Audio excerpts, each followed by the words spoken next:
Hello! Hello, hello, hello! Magandang araw at magandang buhay at panibagong vlog na naman si Bonsai Stang Lumpo. So, natatandaan nyo ito yung binili natin. Kahit anong gawin ko sa pagbigay sa kanya ng abono is ang kanyang kulay ay ng kanyang dahon ay kulay dilaw pa rin. So, camera lapit mo. So makikita nyo dito is nagkukulay dilaw pa rin siya. Okay? So meaning yung kanyang lupa, maski yung kanyang mga tumubong is kulay dilaw, yung kanyang lupa ay acidic. Okay? Hindi na maganda yung kanyang lupa. Kaya kahit anong bigay natin ng abono, hindi siya nagkukulay green. Okay? So, ang gagawin natin ngayon dito is palitan yung kanyang pinaka-medium. Okay? Palitan natin ito ng buhangin and then pinaka-basic kung ano ang gagawin natin kapag tayo ay magre-repat. Okay? So, ito dadalhin natin ito sa workshop area dahil medyo mainit pa. Okay? So, let's go! Dito na tayo sa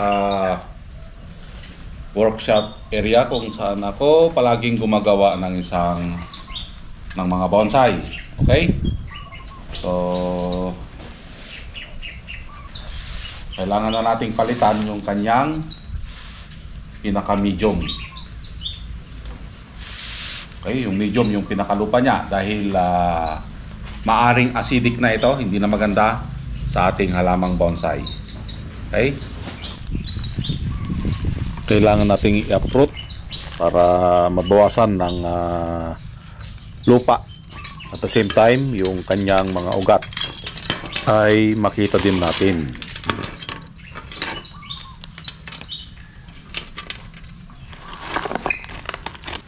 So yan, tinanggal na natin dun sa ano niya at bawasan lang yung lupa. Okay?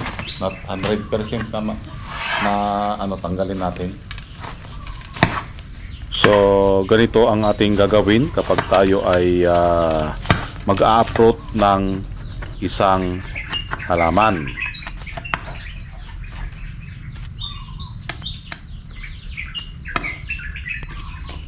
So kailangan natin dahan-dahanin, okay, para hindi naman gaano masaktan yung kanyang ugat. At the same time, gusto kong makita talaga yung nibari nito, yung kanyang pinakapuno or pinakapaa. Okay, yun ang gusto kong makita. Kailangan palabasin natin yung maganda niyang nibari. So unti-unti na nating nababawasan dito ang kanyang lupa at lumabas na rin ang kanyang ibang mga ugat. Agoy. Shout out sa mga mahilig sa maugat. Ayan, lumabas na. So tanggalan natin ng ugat dahil sobrang dami na pala. So malapit na siyang mag-growth bounded at baka isa yon sa dahilan kung bakit naninilaw ang kanyang mga dahon. So ayan, at natanggal natin ng ibang mga ugat nito at sana magkulay green ang kanyang mga dahon after may repat. So ayan guys, nagbawas na tayo ng kanyang mga sanga ay mga ugat. So nakikita nyo naman dito, ayan nagbawas tayo. Okay, so ang mangyayari dito is ilalagay natin sa final na posisyon. Okay? So hindi ito yung kanyang final na posisyon kung ano yung nakikita natin ngayon. Okay? So ganito kanina yung kanyang pagkakatanim. Okay? So pag ilagay natin sa final posisyon, ibawiin natin sa parting kaliwa. Okay? Dito banda. Yan. Yan. Okay? Nakikita nyo, napipicture out nyo. So ganito natin siya itatanim. Okay? Palitan natin ng buhangin. Okay? Para titignan natin kung magkukulay green ang kanyang mga dahon. Dahil kulay dilaw eh. Kung sa tao para siyang mayroong hipa. Yan mo oh. Kulay dilaw, dilaw na dilaw. So hindi maganda yung kanyang soil. Okay? So ganito yung kanyang magiging position, na final position guys. Dahil kanina nakaganito. Nakaganyan yung position niya. Okay? Itinumba lang natin pa ganun konti. Okay? Isiksik natin yung buhangin para walang puwang sa kanyang mga ugat dun sa ilalim. Yan. So ganun lang ang ating gagawin. At kung pagkatapos nating mailagyan ng mga buhangin, masiksikan ng buhangin, ito naman ay ating itatali para make sure na hindi ito magalaw kapag ito ay nauga. So yan, ito na yung kanyang kinalabasan. Itinali muna natin para hindi magalaw. Okay? Kanina nagputol tayo ng mga ugat. Okay? So kapag tayo ay nagpuputol ng ugat, para maiwasan na mamatay o manghina or ma-stress ang ating halaman, kailangan natin itong kalbuhin. Bakit natin kalbuhin? Okay? Dahil nasaktan yung kanyang ugat. Nagputol tayo, nagbawas tayo. Okay? Marami siyang papakainin dito sa parting taas. Okay? Kailangan nating tanggalin yung kanyang papakainin. Ano ba yung kanyang pinapakain? Ang kanyang pinapakain, ito yung kanyang mga dahon. Okay? So, katulad ng tao din, parang ikaw, agboy. Kapag katapos masaktan, hindi ka makakakain. Shout out sa mga nakaranas noon. Agoy, agoy, agoy. Diba? So, kailangan natin tanggalin yung kanyang mga dahon para wala siyang papakainin. Okay? So, yun ang basic na dapat gawin kapag tayo ay nagre-repat ng isang bonsai. Kapag tayo ay nagbawas, basta kung ginalaw mo sa parteng baba, galawin mo din sa parteng taas. Agoy. Sana all. Okay? So let's start para tayo ay makapag-umpisa na sa pagkalbo. Okay, tanggalin lang natin yung mga dahon.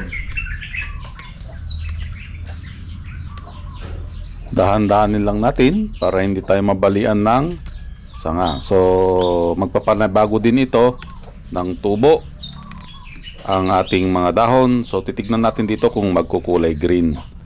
Okay, mapapalitan ng kulay green, hindi na kulay yellow. So kahit anong ginawa ko dyan, kulay yellow pa rin talaga. Yan, at malapit na tayong matapos makalbo ang kanyang mga dahon. So yan guys, natapos na nating kinalbo. Okay, nairipat natin and then kinalbo. Tinanggal yung mga dapat pakainin dahil nagputol tayo ng kanyang ugat. Okay? So ganun na lang ating gagawin para wala siyang papakainin dahil nasaktan yung kanyang baba. Okay? Kailangan natin na kalbuhin din. Walain yung kanyang pinapakain. Okay? So ito yung kanyang kinalabasan. Ito na yung kanyang final cutting. Final na posisyon na ilagay na natin. Okay? So kanina ganun siya. Okay? So ito na yung pinaka final na posisyon sa kanya. Okay? Ibinaba natin kunti dito. Kasi ito nakaangat kanina. Okay? Kung ikutin natin, ito yung kanyang kinalabasan.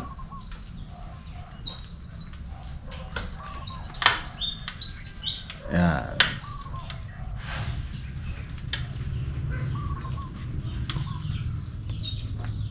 So ang mangyayari nito, kailangan natin saraduhan ito. Okay, makikita nyo butas. Okay, i-drop branch yon. Okay? Ibaba natin to. Ito. Kasi butas dito. Kailangan magkalaman dito, banda.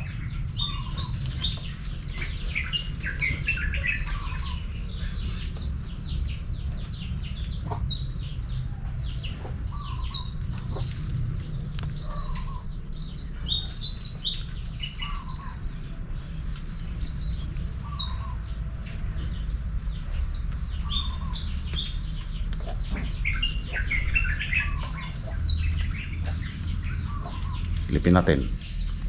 Yun.